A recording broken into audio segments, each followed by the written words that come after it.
Gálatas capítulo 4. Y vamos a leer los versículos del 12 al versículo 20. Gálatas capítulo 4, versículos 12 al 20. Mis hermanos, esto es la palabra del Señor. Os ruego, hermanos, que os hagáis como yo, porque yo también me hice como vosotros. Ningún agravio me habéis hecho. Pues vosotros sabéis que a causa de una enfermedad del cuerpo os anuncié el Evangelio al principio, y no me despreciasteis ni desechasteis por la prueba que tenía en mi cuerpo. Antes bien me recibisteis como a un ángel de Dios, como a Cristo Jesús. ¿Dónde pues está esa satisfacción que experimentabais? Porque os doy testimonio de que si hubieseis podido, os hubierais sacado vuestros propios ojos para dármelo. ¿Le he hecho pues vuestro enemigo, por deciros la verdad? Tienen celo por vosotros, pero no para bien, sino que quieren apartaros de nosotros, para que vosotros tengáis celo por ellos. Bueno es mostrar celo en lo bueno siempre, y no solamente cuando estoy presente con vosotros, hijitos míos, por quienes vuelvo a sufrir dolores de parto, hasta que Cristo sea formado en vosotros. Quisiera estar con vosotros ahora mismo y cambiar de tono, pues estoy perplejo en cuanto a vosotros. Oremos. Gracias por tu palabra, Señor. Queremos pedirte que nos ayudes a recibirla con gozo y prepare nuestra mente y nuestro corazón para entenderla y atesorarla. Pero también que puedas mover nuestra voluntad, de modo que la pongamos por obra, Señor, y glorifiquemos así tu nombre. Señor, reconocemos que tu palabra es verdad, es viva y eficaz, y que ella, Señor, produce lo que nosotros no podemos producir con nuestros argumentos. Así que te pido que mientras tu palabra es predicada, el Espíritu Santo pueda trabajar de tal manera que nos conformes a Cristo y nos permita ver la belleza del Evangelio a través de estas líneas que van a ser expuestas. Señor, gracias por lo que escuchan hoy la predicación de tu palabra por primera vez, o por lo que la escuchan después de hace tanto tiempo. Te pido, Señor, para que también en ellos puedas obrar, trayendo entendimiento y trayendo luz acerca de sus propias vidas y el camino que tú muestras enfrente para seguir. Te damos gracias en los méritos de Jesús oramos. Amén. El 18 de noviembre de 1978, el mundo conoció la horrorosa noticia de que 918 personas habían muerto después de ingerir cianuro de manera simultánea en obediencia a su líder espiritual, Jim Jones. Algunos de ustedes habían nacido para la época, otros tal vez eran muy jóvenes para recordarlo, pero los medios lo calificaron como el mayor suicidio colectivo de la historia. Cuerpos de hombres y mujeres e incluso niños de diferentes edades se encontraban extendidos alrededor de un kiosco en el campamento de Johnstown, en algún lugar remoto de Guyana, antiguo territorio británico.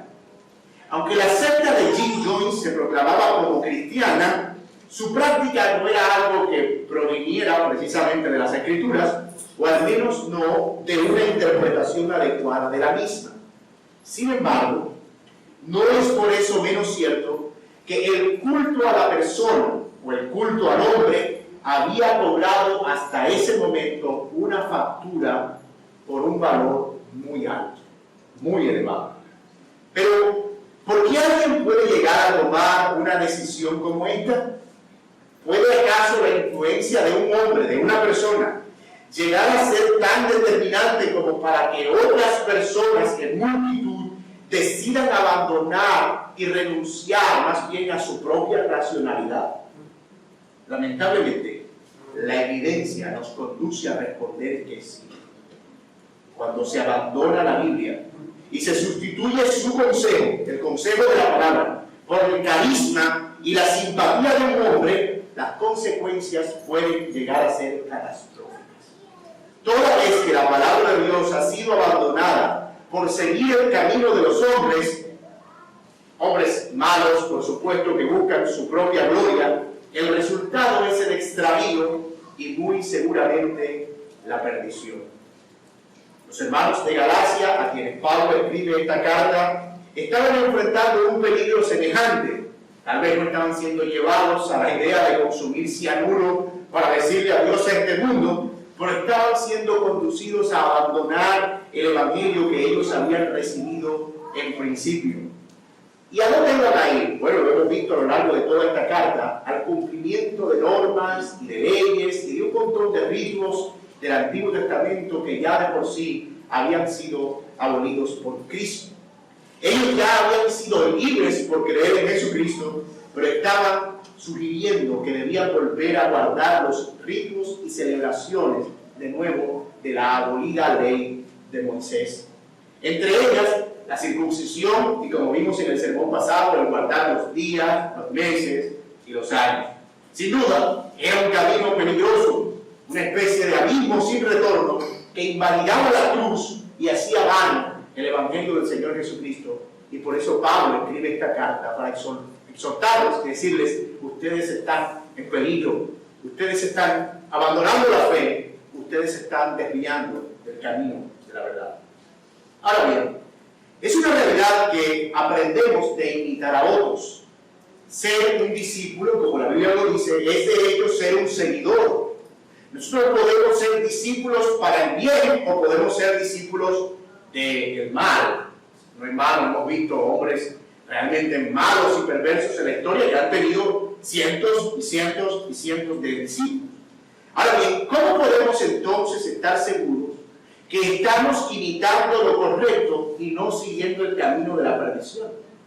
¿Cómo podemos saber que no estamos en una secta o que no estamos siguiendo a un líder por su carisma?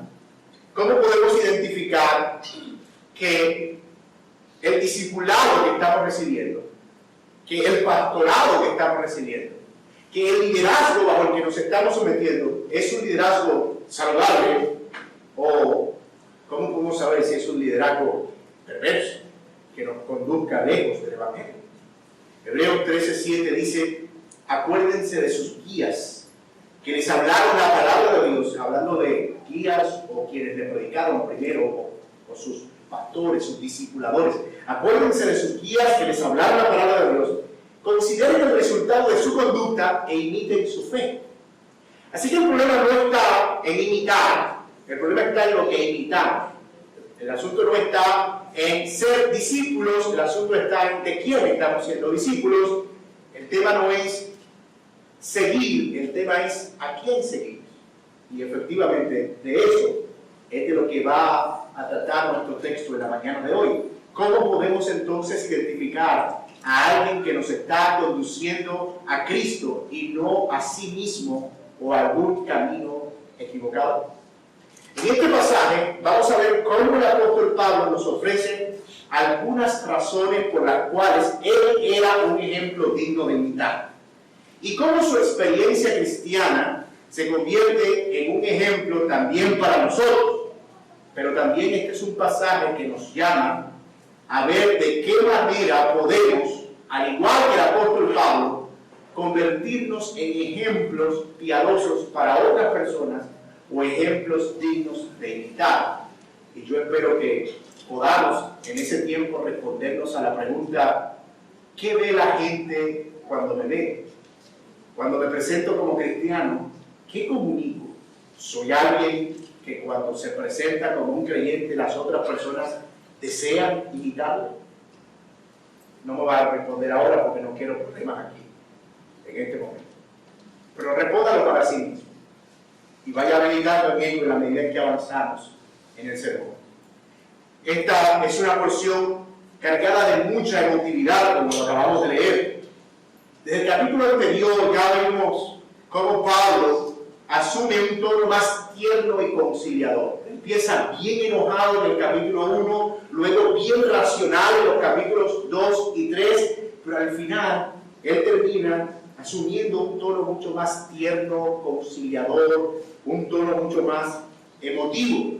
Son como las palabras del amigo que regresa a sus allegados para decirles: miren, manténganse en la fe. Estoy triste de ver cómo están ahora después de haberme ido y volver, pero les suplico, por favor, manténganse en la fe.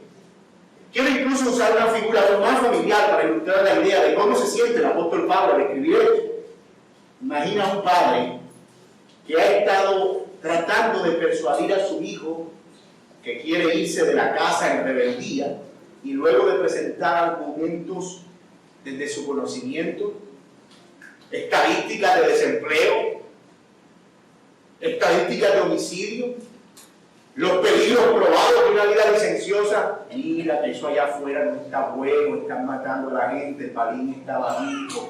Mira que además de eso la cosa está dura, no hay dinero, el arroz está caro. Y él está tratando de persuadir a su hijo: no te vayas, no tienes edad, no estás preparado, no estás listo. Pero el hijo está ahí: porque yo me voy. Diga lo que diga, me voy. Y después que el padre ha usado toda clase de argumentos, ahora el padre les habla en un tono más emotivo: hijo mío, no te vayas. Hazlo por mí. Piensa en todo el sacrificio que hemos hecho para traerte hasta aquí. Hijo mío, por favor, no te pierdas. ¿Lo puedes ver? Más o menos esa es la carta de Pablo hasta ahora. Capítulos 1 y 2, argumento tras argumento. Enojo tras enojo, grito, regaño, discusión. Pero ahora Pablo dice: se lo suplico. Si no me quieres creer por los argumentos, por favor, en honor a la relación que hemos tenido, en honor a que yo les prediqué el Evangelio, en honor a que ustedes me recibieron tan cariñosamente cuando yo les prediqué, ¿se acuerdan? Por favor, no se vayan, no abandonen la fe. Así que, con ese panorama ya un poco más claro del texto en nuestra mente, vamos a verlo a la luz de la siguiente estructura. En primer lugar, vamos a ver a Pablo como un siervo digno de imitar. Versículo 12, primera parte. Luego de eso veremos las razones por las cuales Pablo es un siervo digno de imitar. Razones por las cuales Pablo es un siervo digno de imitar, desde la parte B del versículo 12 hasta el versículo 18, y finalmente terminaremos viendo el clamor angustioso de Pablo como un siervo digno de imitar. Pablo como un siervo digno de imitar, las razones por las cuales él es un siervo digno de imitar, y luego el clamor que él le hace a aquellos que son sus seguidores para decirle: no se aparten de la fe. Así que vamos a ir al primer punto de nuestra estructura en esta mañana. Miren, en primer lugar, las palabras de Pablo en el versículo 12: os ruego, hermanos, háganse conmigo, imítenme a mí, sean como yo, mírenme a mí. Y esas palabras de Pablo son profundas realmente. De hecho, son el primer mandamiento directo que aparece en toda la carta hasta ahora. El primero. Vienen otros después, lo veremos en la medida que vayamos avanzando. Pero este es el primer mandamiento, la primera orden, el primer imperativo, como dicen los estudiosos, que aparece en toda la carta. A lo largo de todo este tiempo, Pablo ha estado dando motivos, razones y argumentos, pero ahora él va a apelar a la práctica, a lo que deben hacer. Y aquí Pablo lo que está diciendo es: imítenme a mí. Lo primero que dice que deben hacer es: imítenme a mí. Él ha probado hasta la saciedad que la salvación de las almas y el ser hijo de Dios, el pertenecer al pueblo de Dios, es algo que viene solo por la fe y no por guardar las normas o las reglas de la antigua ley judía de Moisés. Pero ahora él les llama a manera de ruego. Lo mencionamos hace un momento, pero háganse esta idea. Pablo está diciendo: si les cuesta entender todo lo que les he dicho, entonces imítenme a mí.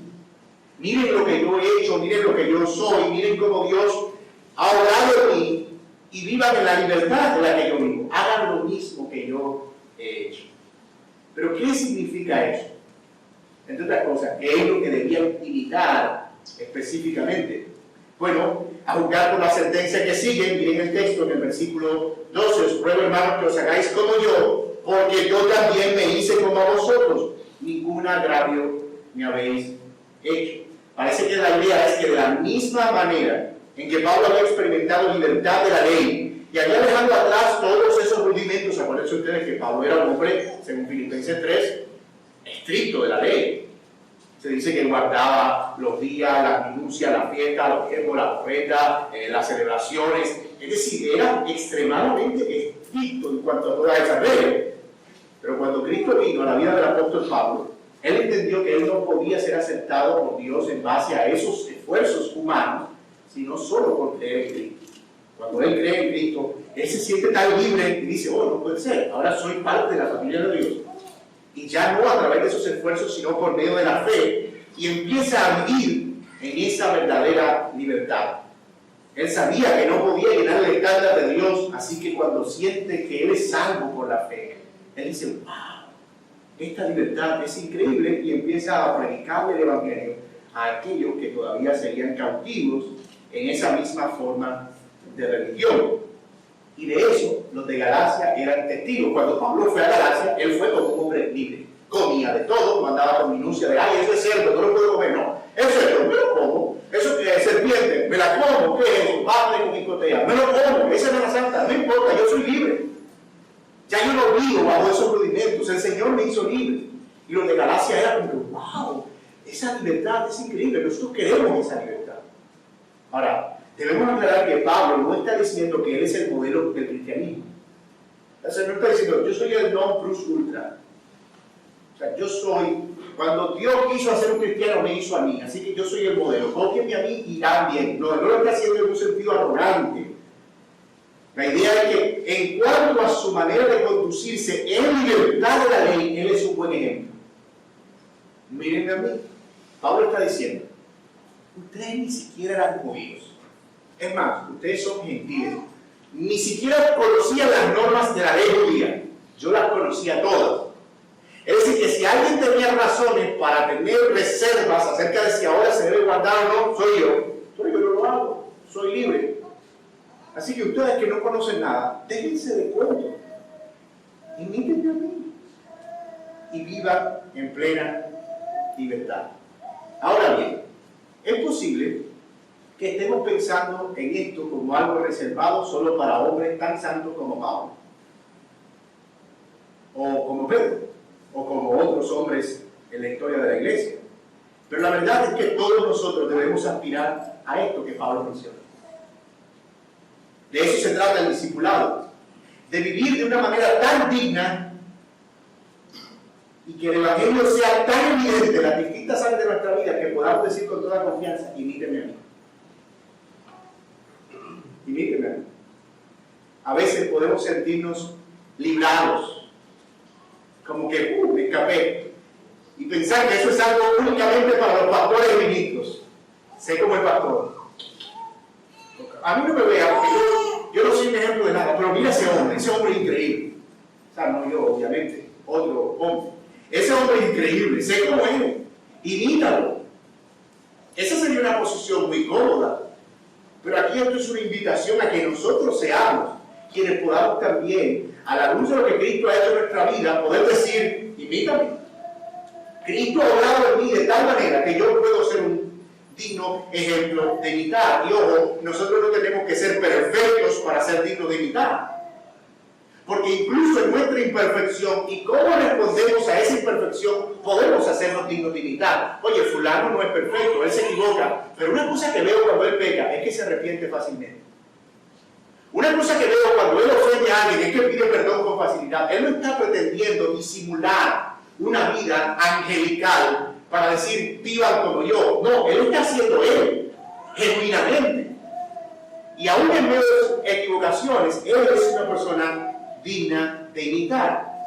Si él es alguien que reconoce sus pecados, que se arrepiente fácilmente, que pide perdón cuando ofende, estas cosas no te hacen perfecto, pero sí te hacen digno de imitar. Incluso en el ámbito de nuestra familia, estamos continuamente modelando la espiritualidad y la conducta los que están casados de sus esposas y también de nuestros hijos. Fulano, tú estás todo el día con ese teléfono, deja ese teléfono ahí, ¿qué cosa con ese teléfono? Anda pegado a ese teléfono. Pero espérate, tú se lo estás diciendo con el teléfono en la mano.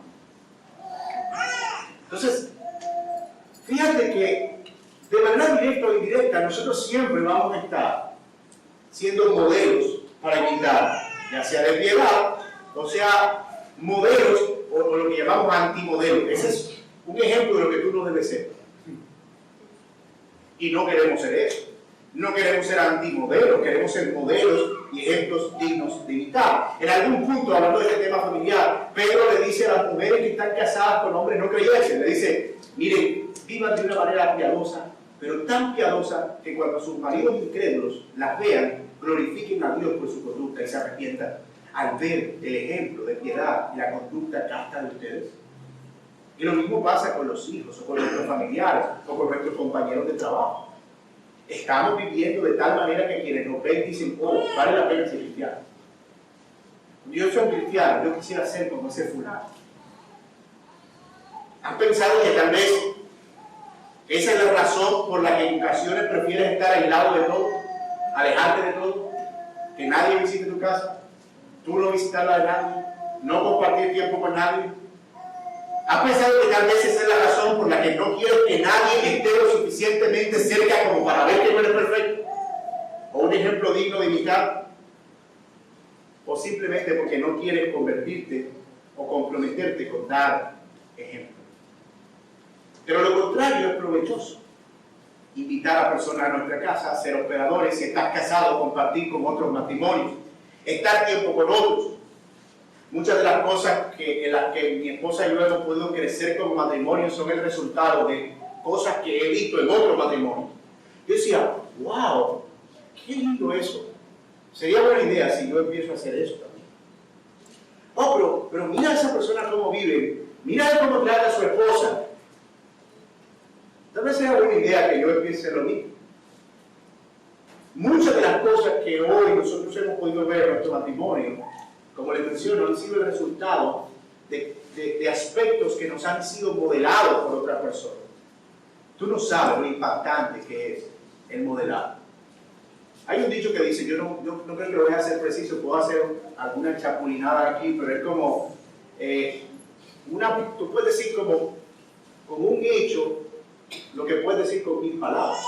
Tú con 1000 palabras puedes dar un sermón completo, pero al final nuestra vida está comunicando mucho más de lo que nosotros decimos cuando hablamos. Así es como funciona el Evangelio. Y eso es maravilloso. El Evangelio funciona por imitación. Escuchamos, pero también imitamos.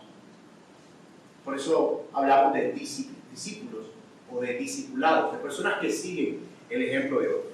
Así que piensa en esas áreas en las que el Señor te ha permitido adquirir madurez. Por supuesto, hay áreas en tu vida y en la mía en las que nosotros no quisiéramos ser imitados. Mira, en esto no me imites. No he crecido en esta área lo suficiente. Este no es un área que yo quiero que tú tomes como modelo. O sea, y a veces le digo a mis hijos, miren, especialmente cuando tengo una rabia en el carro, le digo, hijos míos, por favor, no imiten eso. No digan eso. No me imiten en este aspecto. Mientras trabajo, denme un poco de tiempo, denme tiempo para trabajar en eso. Pero hay aspectos en los que yo intencionalmente le digo a mis hijos, imíteme en esto. En los que yo he visto la gracia del Señor en mi vida, donde Dios me ha ayudado a adquirir cierta madurez. Yo digo, sin ruborizarme, no, mira, imítame en esto. Y soy intencional en que ellos puedan ver eso. Ahora bien, piensa en eso. Piensa en áreas de bondad e invierte en mostrarle esas áreas de bondad a otros. Verás que no solo será bueno para quienes te imiten, sino también para ti mismo. Mayormente porque estarás edificando el cuerpo de Cristo y al final eso termina siendo una bendición redonda. Si mi ejemplo sirve para edificar a otros, al final termino edificando el cuerpo de Cristo y eso termina siendo una bendición. Ahora, también quisiera que pudieras pensar por este momento y agradecer por las personas que Dios ha puesto en tu vida y que han sido un ejemplo para ti. Algunos también que estén aquí, otros hagan parte de tu pasado.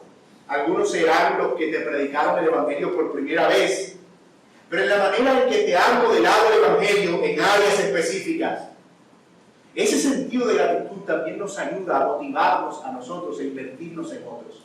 Ver la manera en la que otras personas han invertido su discipulado, su disciplina en nuestra vida nos anima a nosotros poder invertirnos también en esas áreas en las que nosotros hemos crecido, como ya lo mencionamos. Ahora bien, ya hemos visto que Pablo desea que ellos lo imiten a él en su libertad.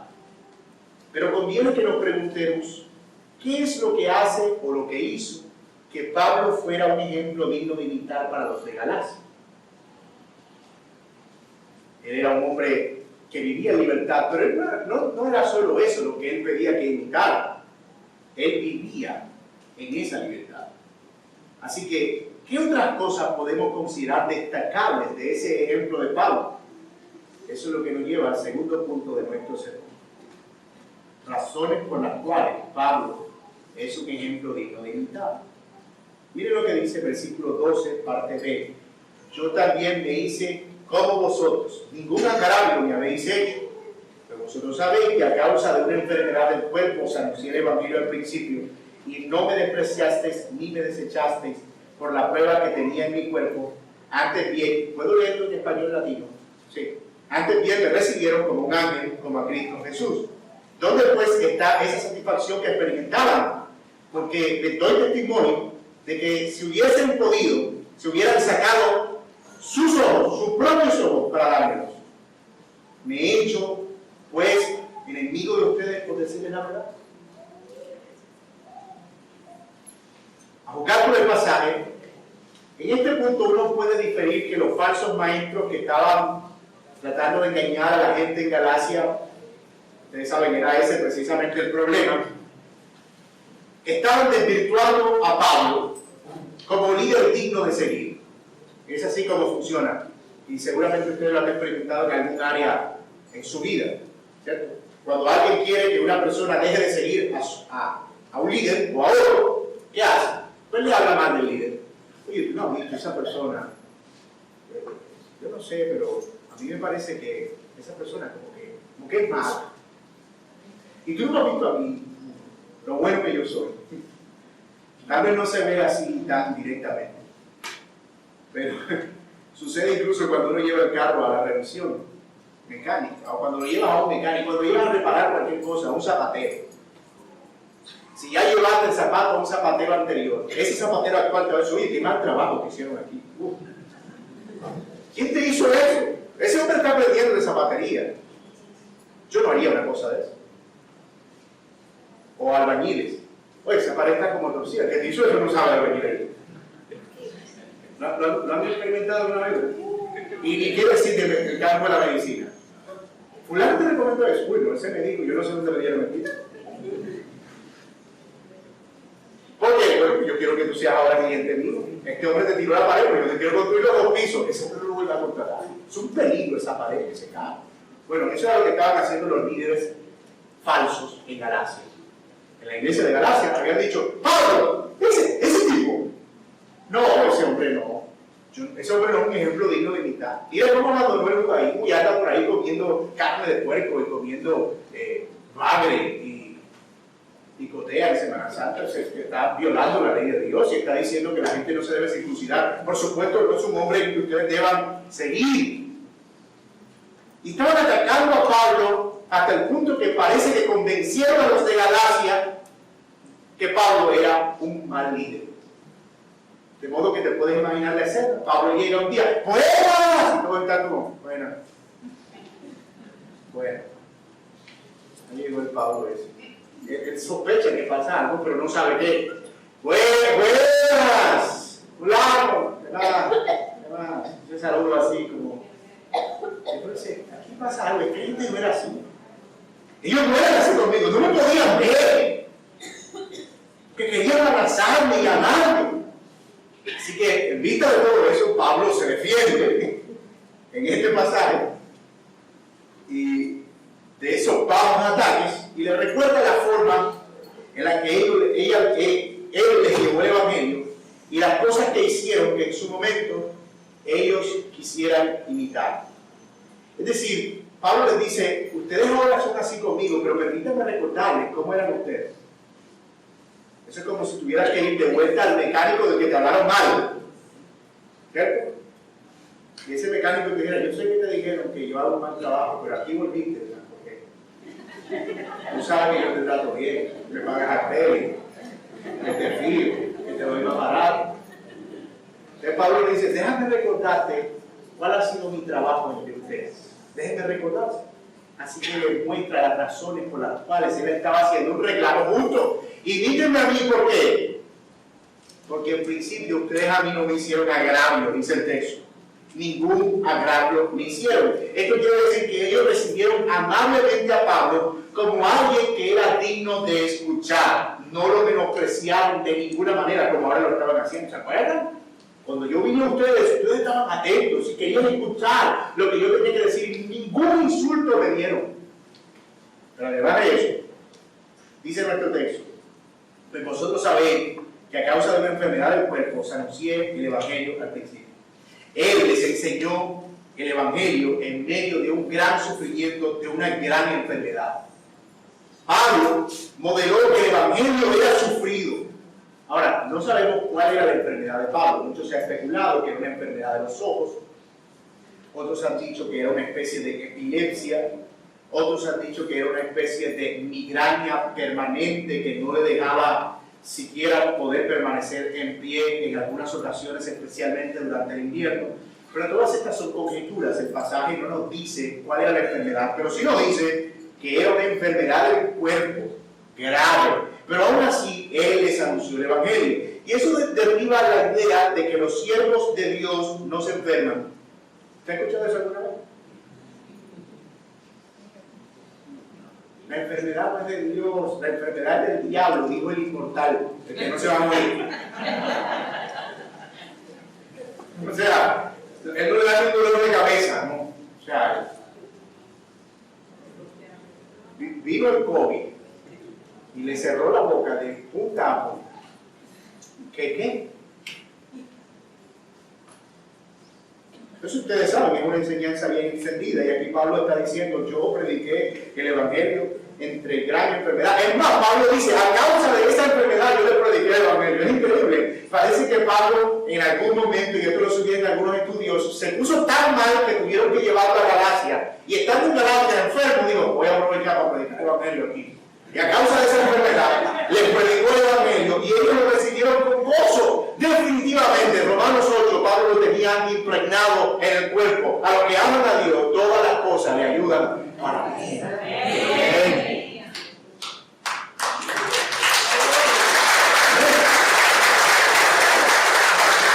Gracias por su solidaridad con nuestra hermana, a no dejarla aplaudiendo. Gloria a Dios. ¿Ven qué unidos y solidarios somos en esta iglesia? ¿Alguna vez has estado en una clínica y te has preguntado, Señor, ¿por qué yo estoy aquí en esta clínica? Y a los minutos te ponen un compañero de cuarto. Ok, era esto. ¿Sabes cuánta gente se ha ganado, han sido ganados ahí en cuartos de hospital? Hoy están en el Señor. Pablo era un ejemplo de alguien que predicaba el Evangelio en todo momento, e incluso en medio de gran adversidad. En definitiva, nunca somos más dignos de imitar como cuando soportamos pacientemente y con gozo, y cuando vemos el sufrimiento como algo que viene de parte de Dios. Y ellos estaban viendo a Pablo y decían, este tipo es increíble, el tipo se está muriendo, flaco, ni se puede parar. Pero está predicando. Y ellos dicen, wow, es impresionante lo que este hombre hace. Algún día quiero ser como Pablo, decían los más chiquitos en Galacia.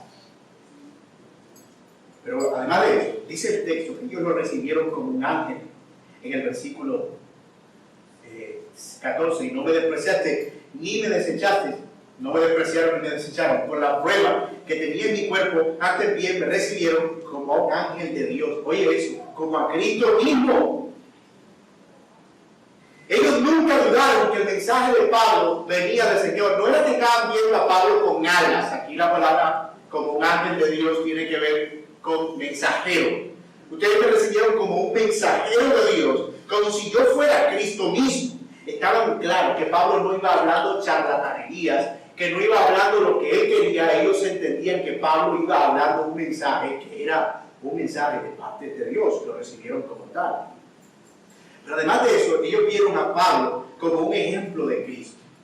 en sacrificio, en amor, en palabra, en sufrimiento, en sabiduría. Para ellos tener a Pablo era como tener a Cristo ahí. Además de la experiencia que Pablo había tenido espiritual, en la que se había encontrado con el Señor Jesucristo, donde había sido llevado al tercer cielo y donde había sido instruido acerca de cosas celestiales.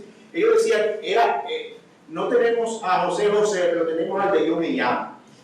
O sea, casi igualito.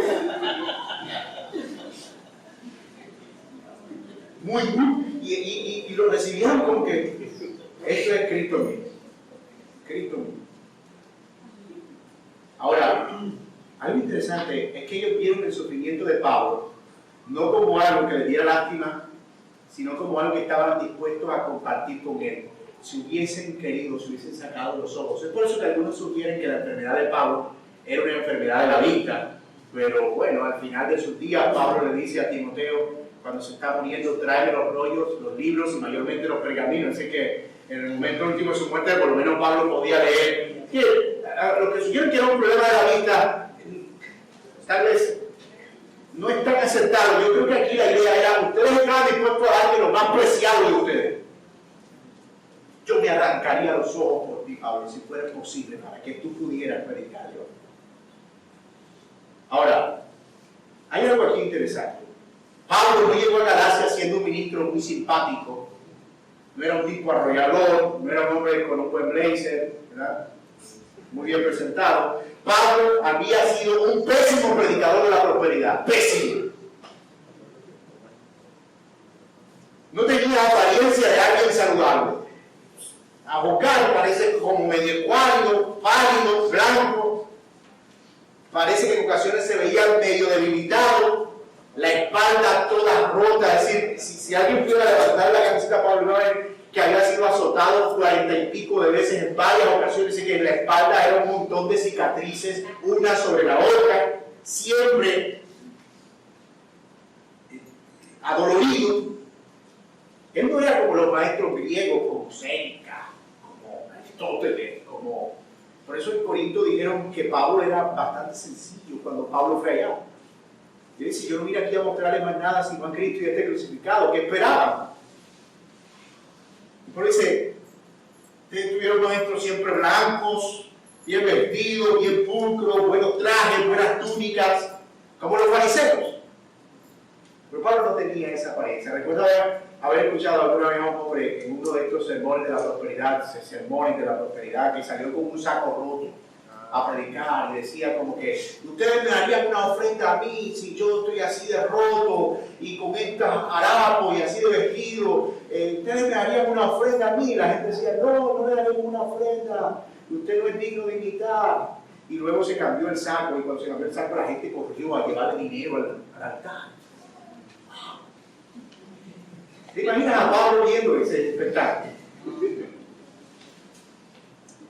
Porque la gente asocia el estar bien y con salud con la bendición de Dios, pero la bendición de Dios a veces viene en paquetes que han sido transportados con dificultad, un poquito magullados, rotos, con dolor, con sufrimiento, con enfermedad, pero la bendición de Dios al fin y al cabo. A juzgar por su apariencia, Pablo era alguien más propicio de desprecio que de recibimiento. De hecho, el versículo 14, y esto es bien importante, cuando dice, y no me despreciaron ni me desecharon, la palabra allí para desecharon en el original comunica la idea de que ustedes no me escupieron. Esa costumbre de ver algo que te da asco y escupir, hoy no, es una costumbre griega que básicamente tenía la idea de que al escupir tú estabas declarando que la maldición que estaba sobre esa persona no te iba a caer a ti.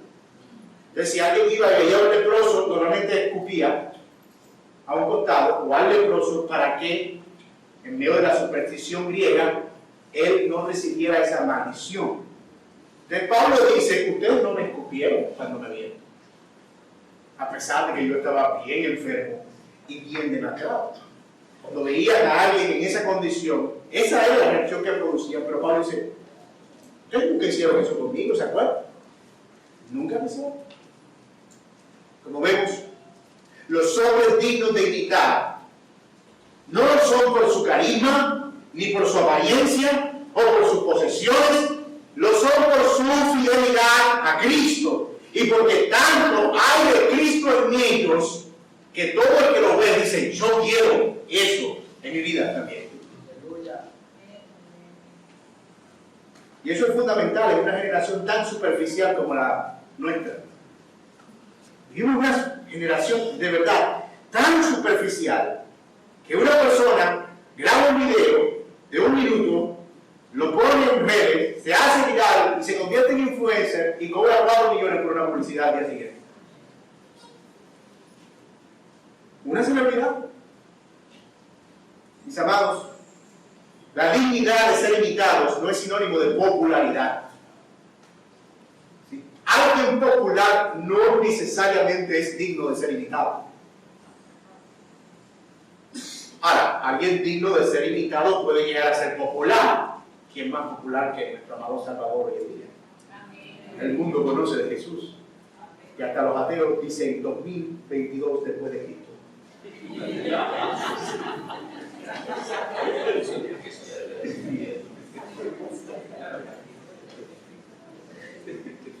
Así que alguien puede ser digno de imitar y popular, pero no necesariamente la popularidad hace a alguien digno de imitar. Mucho cuidado, en ocasiones nos aferramos a los ídolos que esta época fabrica. Pero en definitiva, las personas dignas de imitar están cerca de nosotros. Los más dignos de imitar están cerca de nosotros. Vemos su sufrimiento, vemos su fidelidad, los vemos en blanco y negro y los vemos también a color. Sin maquillaje, los vemos en vivo. Lo demás puede ser fácilmente manipulado. Puede ser editado en un video. Y puede ser acomodado de tal manera que con la música de fondo tú sientas como que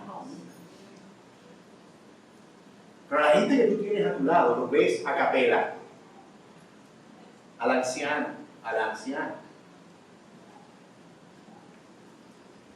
a tu madre, a tu padre, a tus líderes, a tus pastores.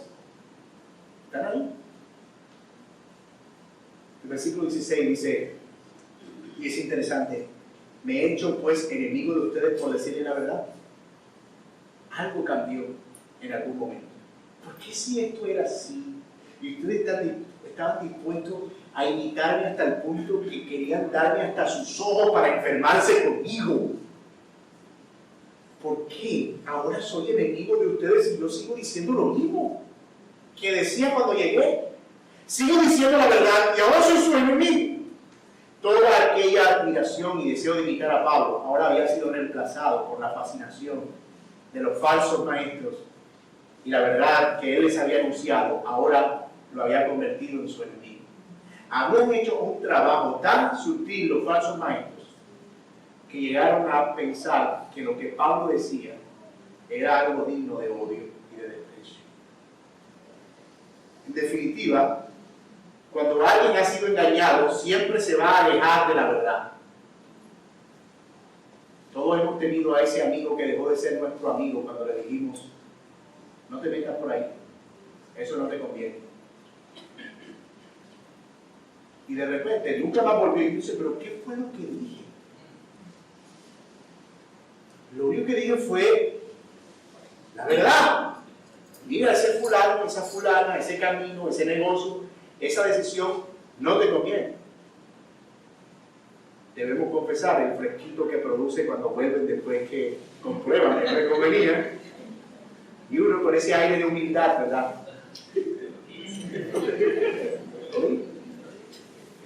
Dejaste de hablar, te peleaste conmigo, ni más que apareciste por la casa. Mejor dicho, si hubiera encontrado la calle me pega, pero tenías razón. Eso lo ofrezco, ¿cierto? Pero afortunadamente Pablo no era así. Él estaba bien preocupado por la manera en que ahora ellos lo estaban despreciando. Y eso es lo que está pasando en Galacia. Ahora que iba en una dirección contraria al Evangelio, entonces Pablo era el malo. Entonces, cuando yo les prediqué el Evangelio, ustedes lo recibieron y, mejor dicho, amores y besos y flores. Pero ahora que han sido engañados con otro Evangelio y se quieren devolverse ese Evangelio, hermano soy yo, dice Pablo. No están van a dar ni una uña por mí, cuando estaban dispuestos a dar sus ojos. Qué triste, mis amados hermanos. Si la verdad del Evangelio comienza a herir a alguien, lo que esperamos es que el alguien se arregle o se vaya, pero la verdad no va a cambiar. Es decir, Pablo no estaba dispuesto a cambiar el tono de sus conversaciones solo para no perder lo de Galacia. Yo voy a seguir diciendo la verdad, yo voy a seguir predicando el Evangelio, y yo voy a seguir diciendo que solamente la salvación es a través de Cristo por medio de la fe y no por las obras de la ley. Si ustedes no quieren eso, entonces ustedes busquen su propio camino. La verdad no va a cambiar, va a seguir siendo la misma. ¿Notan el tono triste de Pablo ahí? ¿Lo pueden notar? Antes me amaban, pero ahora me aborrecen. Antes me recibían, pero ahora soy su enemigo. Y todo por causa de hombres que astutamente han querido apartarlos de mí y del Evangelio que yo les he predicado. Así es como trabajan los falsos maestros. Tome nota. Te alejan de la verdad para luego convertirse ellos en tu verdad. Te alejan de la palabra para luego convertirse en tu dirección. Te alejan de ti mismo para convertirte en parte de ellos, como si tú fueras su propiedad. Y de esa forma ha sido siempre entre los de Galacia y también hoy en día. No estudies tanto, la letra mata. Esa teología no es buena. No te pongas a escuchar tanta enseñanza bíblica, que eso te puede volver loco. ¿Acaso no confías en tu líder y tu pastor, que te da lo suficiente? No te juntes con fulano. No vean videos de sutano. No escuchen otros sermones distintos a los que escuchan aquí en el púlpito, porque pueden escuchar cosas distorsionadas. Enseña, entonces, falso maestro que te escucha, a tu iglesia a pensar, a que ellos puedan, a la luz de la palabra de Dios, evaluar qué es lo correcto, a la luz de la palabra de Dios, y qué no es lo correcto. Pero nosotros los pastores no somos los gurús que determinan qué es lo bueno y qué es lo malo, es la Biblia. Ay, yo no oigo eso porque mi pastor dijo que yo no lo oyera. O sea, a mí no me metan en ese cuento.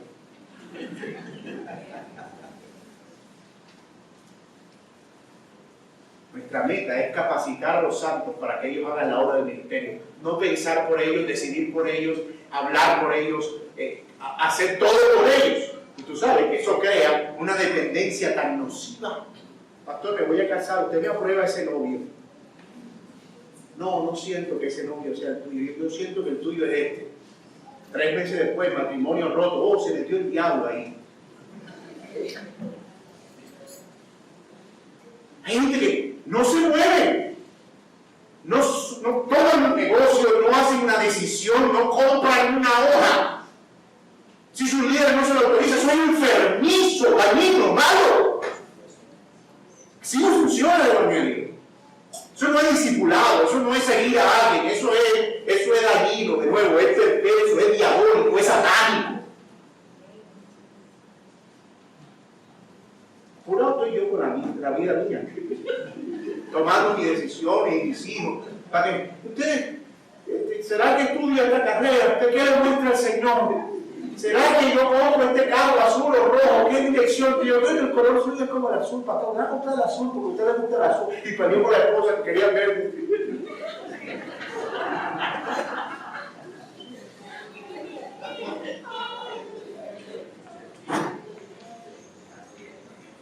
Cualquier parecido con la realidad que ustedes hayan escuchado aquí es una coincidencia.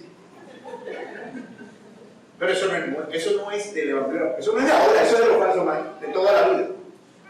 Siempre ha sido así. Siempre. Mis amados, el problema con estos falsos maestros de Galacia es que ellos demandaban una lealtad que ni siquiera Pablo demandaba.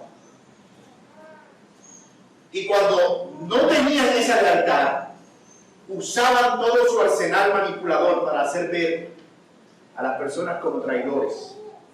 Y ese es, como lo dije, un proceder satánico. Leía en un post hace un tiempo que A los de Berea, cuando estudiaban la palabra de Dios y escudriñaban para ver si lo que enseñaban en el púlpito era así, les decían nobles. Pero ahora cuando eso pasa, les dicen rebeldes. O sea, cuando alguien osa siquiera cuestionar la voz del pastor, eres un rebelde, insubordinado, desleal, disciplina. Pero es que nosotros no somos voces incuestionables e infalibles. La palabra es infalible, yo no soy infalible. Yo soy de todo, pero es infalible. Pero la palabra de Dios es infalible. ¿Cómo puedo yo pretender, en un acto de arrogancia tan semejante, decirle a alguien que cuestionarme a mí es como cuestionar a Dios? Eso es un atrevimiento. Ahora, si lo que rechazas es el evidente y claro consejo de la palabra de Dios, entonces tú no me estás despreciando a mí, tú estás desechando a Dios. Pero porque estás desechando su palabra.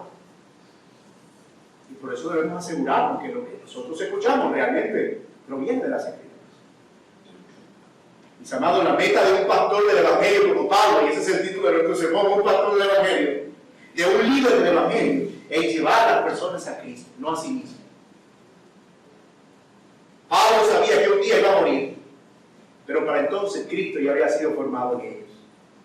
Nuestra comunión, nuestra espiritualidad, nuestra vida de iglesia, nuestro crecimiento espiritual no puede depender de un hombre o de una organización. Deben depender enteramente de Cristo y solo de Cristo. Así que Pablo, luego de ese paseo por el recuerdo nostálgico, termina con un lamento y una expresión agónica. Ya estamos llegando al final de nuestro sermón. Él está dolido. El que antes era digno de imitar, ahora es considerado como un enemigo. Así que lo llama de nuevo como el Padre que vimos hace un momento de la introducción. Llama a su Hijo amado, que quiere irse. Y esto es lo que nos lleva al tercer y último punto de nuestro sermón, el clamor angustioso del siervo digno de imitar. Mírenlo en el versículo 19, hijitos míos. Hijitos míos.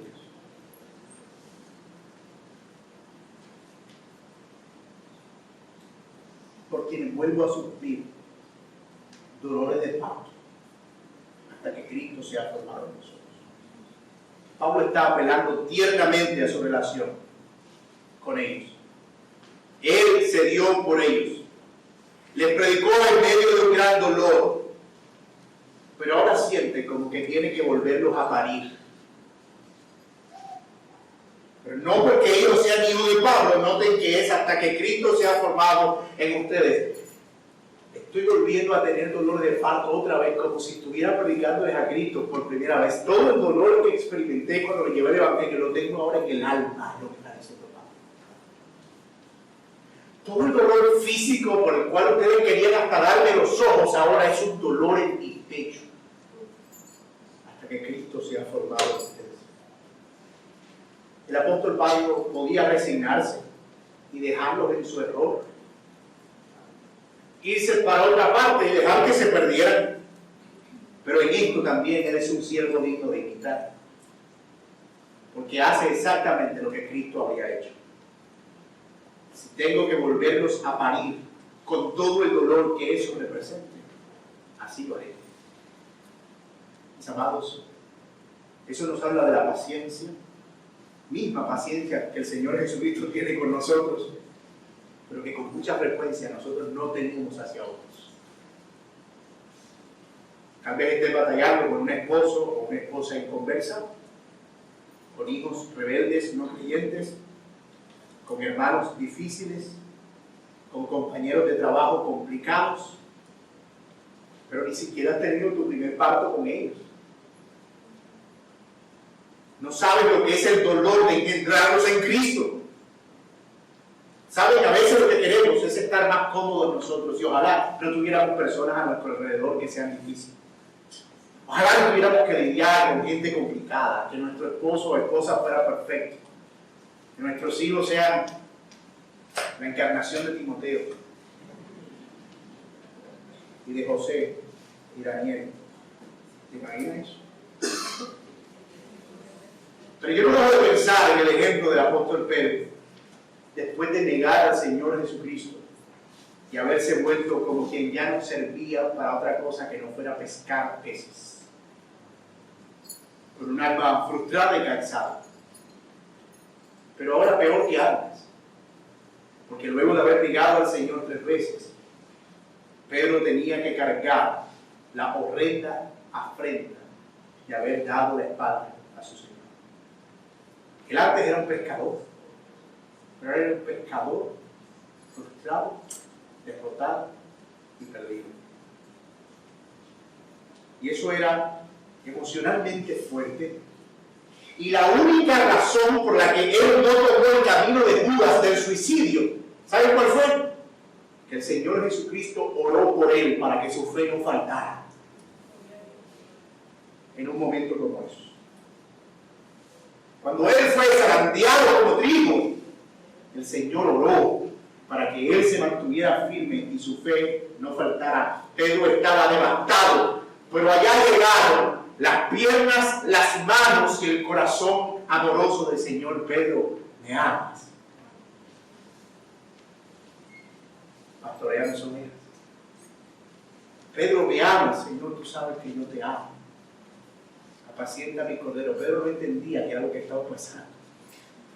Señor, tú me vas a exhortar, tú me vas a condenar. Pedro, tú me amas, Señor, tú sabes que te amo. Pastorea mis ovejas. Oh, Señor. Hermano, eso es gracia. Eso es misericordia. Eso es Dios mostrándose como misericordioso y compasivo. Como uno que puede tomar el alma desmoronada de un hombre y una mujer fracasada espiritualmente y pegar pedazo por pedazo y construir una vasija nueva a su vida. Ese es el amor de Pablo. Yo vuelvo a sufrir dolor de parto por ustedes, quienes a pesar de estar alejándose del Señor, ahora deseo con todo mi corazón que puedan volver a su regazo. Y yo no sé si tú hoy te encuentras en esa condición, tal vez alejado del Señor, como los de Galacia, resistiéndote a la verdad en un camino extraviado. Pero aquí está otra vez la voz del Señor. ¿Me amas? ¿Tú me amas? Y este sermón es ese clamor para que tú vengas a Él hasta que Cristo sea formado en ti. Hasta que Cristo sea formado en ti. Hasta que Cristo sea formado en ti. Hasta que Cristo sea formado en ti. Somos conscientes que eso no es algo inmediato.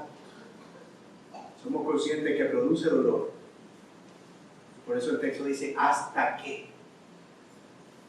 Será el tiempo necesario hasta que Cristo sea formado. Así que nos ayuda.